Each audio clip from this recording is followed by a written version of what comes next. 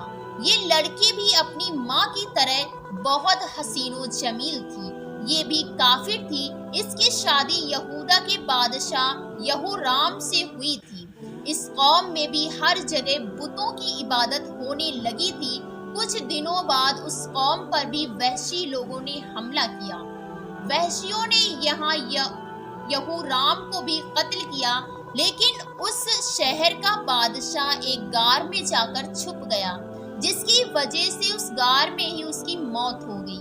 وحشی لوگ ملکہ عطالیہ کو اپنے ساتھ لے گئے۔ اس عورت کو بہت زیادہ ذلیل اور رسوا کرنے کے بعد آزاد کر دیا۔ اس کے بعد عطالیہ نے بتوں کی عبادت سے توبہ کر کے حضرت موسیٰ علیہ السلام کے مذہب پر ایمان لے آئی۔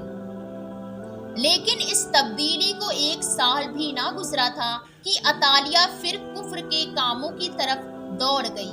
اس کے بیٹے کے قتل کے بعد ملکہ عطالیہ کو سلطنت یہودا کا تاج پہنا دیا گیا۔ اس نے اپنی دولت کے نشے میں آ کر اپنے پوتوں کو قتل کروایا اور اپنی رعایا پر بھی ظلم و ستم کرنے لگی۔ تاہم اس کا ایک پوتا اس سے جان بچانے میں کامیاب ہو گیا۔ یہودا کے لوگوں نے اسے اپنا بادشاہ بنا لیا۔ یہ ملکہ عطالیہ اپنے محل کے باہر اپنی قوم کے ساتھ بہت ذلیل اور رسوا ہو کر مر گئی۔ عطالیہ کا ذکر بھی بائبل میں تفصیل کے ساتھ موجود ہے۔ پیارے ناظرین، امید کرتی ہوں کہ آج کی ویڈیو آپ کو بہت پسند آئی ہوگی۔ ویڈیو پسند آئے تو لائک کریں اور چینل کو ضرور سبسکرائب کر لیں، اور جاتے جاتے ایک پیارا سا کمنٹ کر کے ضرور بتانا کہ آپ کو یہ ویڈیو کیسی لگی۔ السلام علیکم ورحمۃ اللہ۔